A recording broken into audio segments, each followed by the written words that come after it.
Welcome to the RE4AFAGRi online seminar on the Message.ix Nexus, also called NEST model, and in which I will give an overview of the model, possible uses and application. It's a model developed at IIASA, and within the RE4AFAGRi modeling platform, it's developed as a country model, in particular for case studies for Zambia, and it's connected to various different other models in the platform that you might have seen in other presentations, the water crop, AMLET, and ANSYS.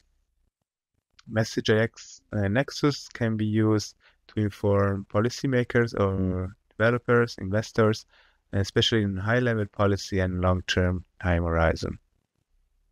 In particular, it can be used to explore capacity expansion in water infrastructure, agriculture, and energy technologies under different narratives for specific policy scenarios, and also used to assess commodity flows and prices, for instance, of surface or groundwater, electricity, or crop products. And ultimately, the model is also used to have estimates on investment requirements or investment portfolios under these different narratives and scenarios, and which can be also sector-specific and defined with energy expert or agriculture expert that are interested in specific policies, and their model can be used to also understand cross-sectoral implication of such policies.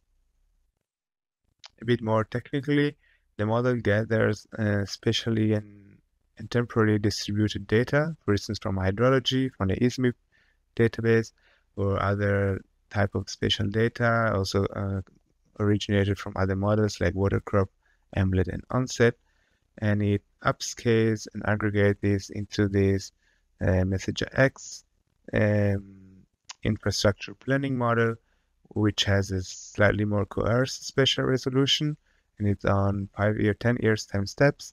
But in each of these special nodes or special units that are in this case across between basins and provinces, we have a detailed representation of water, energy, and land technologies, demands, and supply options. And after upscaling this data, the model can be run with a long-term horizon time frame, and the output of the model are, for instance, investment trends, investment portfolios, while the model is an optimization model that minimizes total system cost under specific exogenous demand trends or policy constraints. In this and in the following slides, you can see how the water system, energy, and land system are schematically represented, but this is a reflection of what is in the model. You see demands and supplies and connection and distribution technologies, and also in different colors, you see the connections between the different sectors.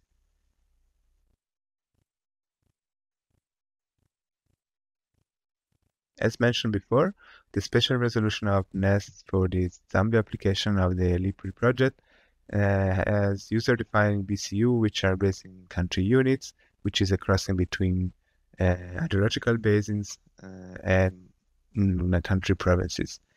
Under temporal resolution, it's also flexible in this framework. It can be changed, but we use multi-year time steps. There are 10-year time steps, so 2020 to 2030, 40, and 50, but also have the sub-annual dimension of the month from January to December.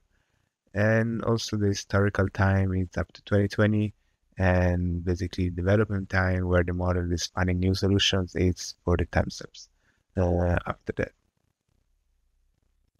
As you will see in other presentations where we got more into detail of the application of NEST, different policies can be represented. For instance, in the project, we develop different development pathways with increased level of water access or energy access and agricultural production, but also policies that include or not include or include different level of climate impacts are possible.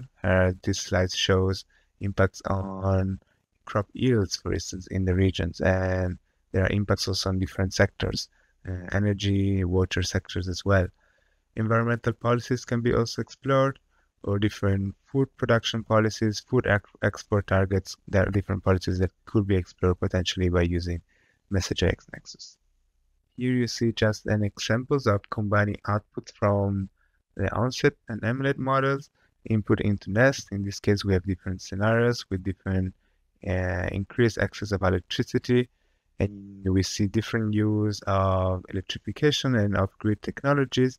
And we use Nest to see what we're going to be the energy generation mix for a specific scenario, and comparing different scenarios to estimate basically expected increase in average investments in different sectors. And similarly also for the water sector, where in water we will have different demands, municipal, industrial, or from agriculture, and different supply possibilities and different expenditure for according to the level of development, water access, or use of irrigation technologies, for instance, that we set in different scenarios. And in this case, we set specific scenarios that are very ambitious on agriculture use and see very high increase in cost in agriculture and irrigation. There are several other output variables that can be of interest coming from this model, and this is a complete list. You can have a look at it, and further detail is coming in next presentations. Here is a link also to the RE4AFAGRi dashboards, where outputs of Nest are also uploaded and can be visualized online with on pre-existing scenarios. If you want to explore more about the model, there is a link to the official documentation for the MessageIX model, and also previous papers that have been published with the previous version of Nest and the current version of the MessageIX Nexus module. I hope this triggered your interest, and if you have any questions, feel free to contact me. This is my email address, or to look at next videos where you can learn how to install MessageIX Nexus and how you can use, for instance, for the Zambia application or for other country models.